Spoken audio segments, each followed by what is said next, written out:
Bonjour à tous pour cette vidéo du bilan où on va s'attaquer au top et au flop de l'année 2019. C'est un petit peu la vidéo rituelle que je sors en fin d'année ou en début d'année. Vidéo qui sera accompagnée d'une autre partie qui va arriver assez rapidement, où je vais un petit peu parler du bilan de l'année 2019 sur la chaîne. La raison principale qui a fait que pendant un certain moment j'ai pas sorti de contenu sur la chaîne Mister Cult. Le contenu que je vais faire cette année et les films qui sont susceptibles de m'intéresser en 2020. Donc on va pas tourner autour du pot pour le top et le flop, j'ai réussi à en garder 10 à chaque fois qui ont retenu mon attention.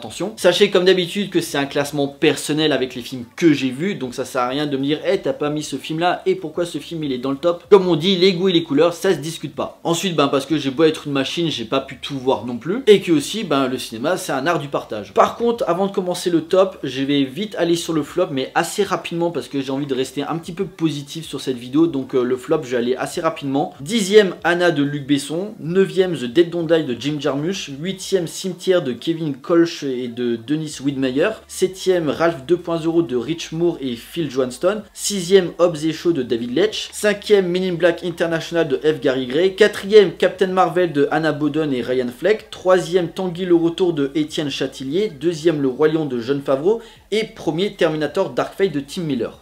Voilà, ça ce sont les 10 films que j'ai le plus détesté cette année. Maintenant, entrons dans le vif du sujet avec le top 2019 de Mister Cult. En 10e position, le gangster, le flic et l'assassin de Leon Tai.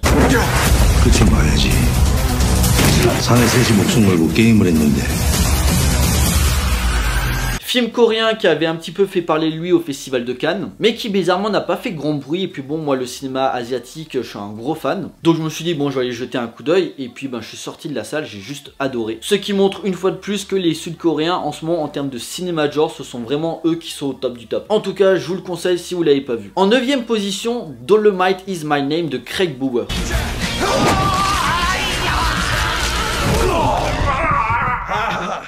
God damn! Dolomite. Film Netflix racontant la vie de Rudy Ray Moore, qui dans les années 70 était une sorte de comique un petit peu raté, qui un jour a découvert une sorte de clochard et qui lui a piquer ses blagues et ses idées. Du coup il s'est créé un personnage qui s'appelle Dolomite, qui est une sorte de comique un petit peu vulgaire et trashos, qui a eu un gros succès, et son personnage a été tellement populaire qu'il a décidé de faire un film sur son personnage. Et le film raconte un petit peu le tournage, comment ça s'est passé, les galères qu'ils ont eu, mais qui finalement a donné une sorte de grosse aura pour le film. Dolomite est vraiment devenu un film référence dans la blaxploitation, qui était un sous-genre dans les années 70. Le film majeur étant Shaft. Le film est porté par un Eddie Murphy qui franchement a sûrement fait sa meilleure performance. Parce que pour beaucoup, Eddie Murphy, ça restera le flic de Beverly Hills, 48 heures, Un prince à New York, dont la suite sortira l'année prochaine, Le professeur Folding, ou encore Le docteur Dolittle. Mais en termes d'acting, je pense que Dolomite est sûrement sa meilleure performance d'acteur. C'est dommage d'ailleurs que pour les Golden Globes ou les Oscars, il n'a pas été nominé, parce que je pense qu'il aurait mérité. Pas forcément de gagner, mais au moins le fait qu'il soit nommé. Donc Dolomite Is My Name, c'est un film que je vous conseille, et en plus il est sur Netflix. D'ailleurs, en parlant de blaxploitation, l'année dernière, en début d'année, j'avais fait un Mister Cult sur un film un petit peu hommage à ce sous-genre là. C'était Black Dynamite avec Michael J. White, donc je vous renvoie sur la vidéo si vous l'avez pas encore vu. En 8e position, La Mule de Clint Eastwood.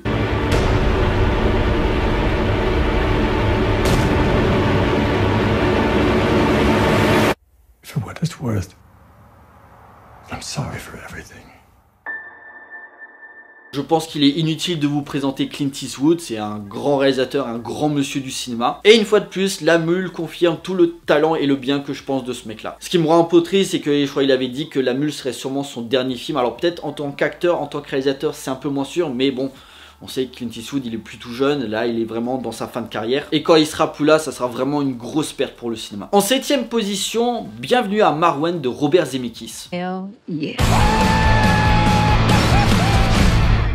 Alors oui, dans mon top 2019, il y a un film de 2018, parce qu'il est sorti aux États-Unis en novembre 2018, chez nous il est sorti en janvier, je crois que c'était la toute première semaine de l'année. L'histoire, on suit un mec qui est joué par Steve Carell, qui aime bien mettre des chaussures un petit peu de femme, qui est un petit peu efféminé, et un jour, il était dans un bar, il était complètement torché, et il y a des homophobes qui sont venus lui péter sa gueule. Il a été profondément marqué par cet événement, et depuis en fait, il essaie de se construire un petit peu une vie à travers des figurines, à travers un personnage qui lui ressemble et ses coéquipières où chacune en fait font partie de la vie du personnage de Steve Carell. C'est un film très beau, ultra stylisé en termes de mise en scène et où chaque scène donne du sens dans l'évolution du personnage. Malheureusement, le film a été boudé par la critique et le public et ça me désole parce que il fait partie de mon top et si vous l'avez pas vu à l'époque, rattrapez-le parce que c'est une très belle expérience. En 6ème position, Les Misérables de Ladjli. S'ils avaient raison d'exprimer leur colère, seul moyen de se faire entendre aujourd'hui. Tu vas trop loin là!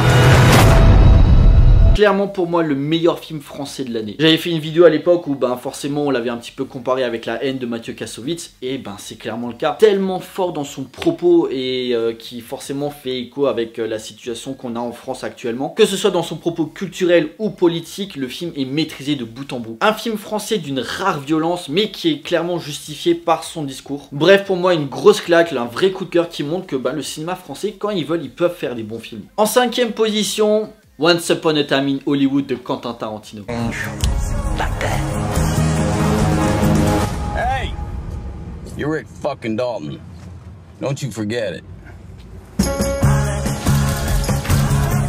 C'était clairement le film que j'attendais le plus cette année et j'ai pas été déçu. Tarantino arrive à renouveler sa mise en scène pour te raconter une histoire forte sur le cinéma des années 60 à travers le personnage de Leonardo DiCaprio et dans une moindre mesure celui de Margot Robbie, tout en les liant avec les meurtres de Charles Manson. Un film avec une narration beaucoup plus linéaire que dans ses précédents films mais où chaque scène est purement jouissif. Les scènes d'action sont dingues, les acteurs sont tous excellents et le fait de voir Tarantino parler de cinéma à travers ses images, pour moi c'est juste un régal. En 4ème position, The Irishman de Martin Scorsese. Yeah. Clairement pour la nouvelle génération de cinéastes qui vont arriver et qui voudront faire des films de gangsters, je leur souhaite vraiment bonne chance pour arriver à faire un film du niveau de The Irishman, clairement. C'est presque au même niveau du Parrain, c'est vraiment le film de gangster ultime qui montre le parcours d'un gangster du début jusqu'à sa mort et où vraiment chaque détail influe sur le comportement du personnage, surtout celui de Robert De Niro qui est vraiment le personnage principal plus que celui de Joe Pesci ou Al Pacino. Si on accepte certaines incrustations numériques, le film est juste un pur régal en termes de film de gangster. Si vous aimez ce genre cinématographique, vous allez juste adorer. Je vois personne d'ailleurs depuis qu'il est sorti qui en a dit du mal. Ce qui montre juste qu'on a beau avoir une nouvelle génération de réalisateurs, les mecs comme Scorsese, Spielberg, Coppola, ils t'apprennent juste comment on fait du cinéma tout simplement. Bref, The Irishman, la grosse claque. En 3ème position, et ça va pas faire des heureux à tout le monde, Midsommar de Ari Aster. I was most excited for you to come.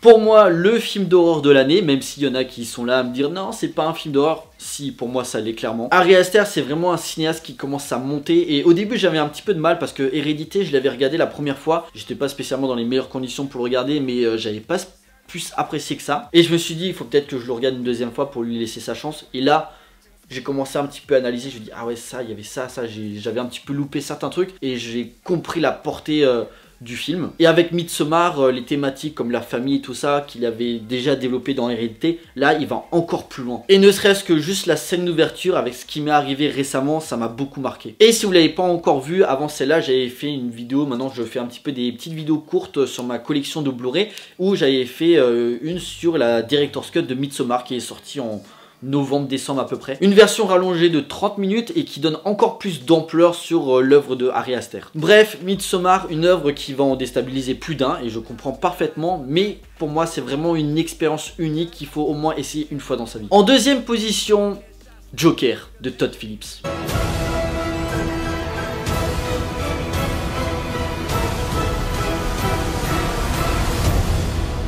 Ah là là, Dieu que j'y croyais pas. Et puis quand la première bonne annonce est sortie, je m'étais là, je dis non, j'y crois, il peut être bon, Et puis le film est sorti et je suis désolé, mais DC Comics, avec ce film, il enterre, je suis désolé, mais les 3/4 des films Marvel. Clairement, en termes de réal, en termes de mise en scène, en termes d'acting, parce que Joaquin Phoenix...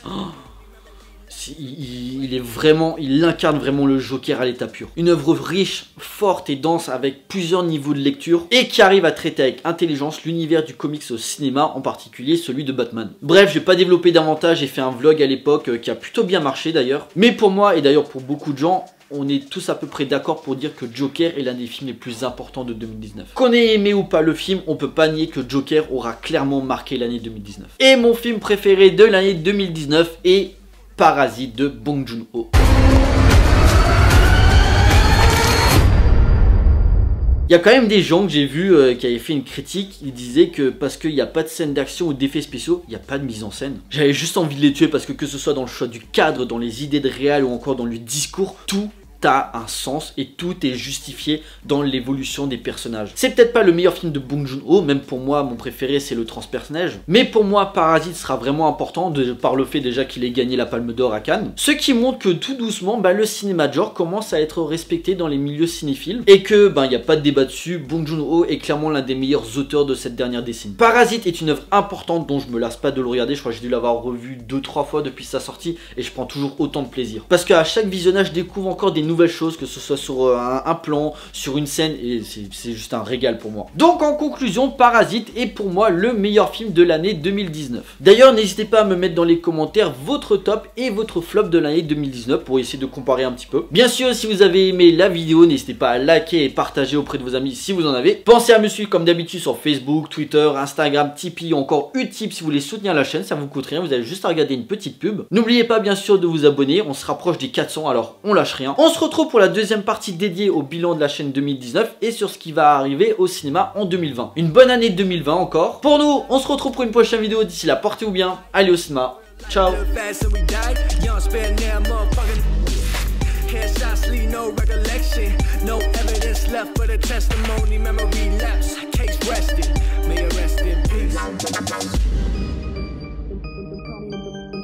Arrested.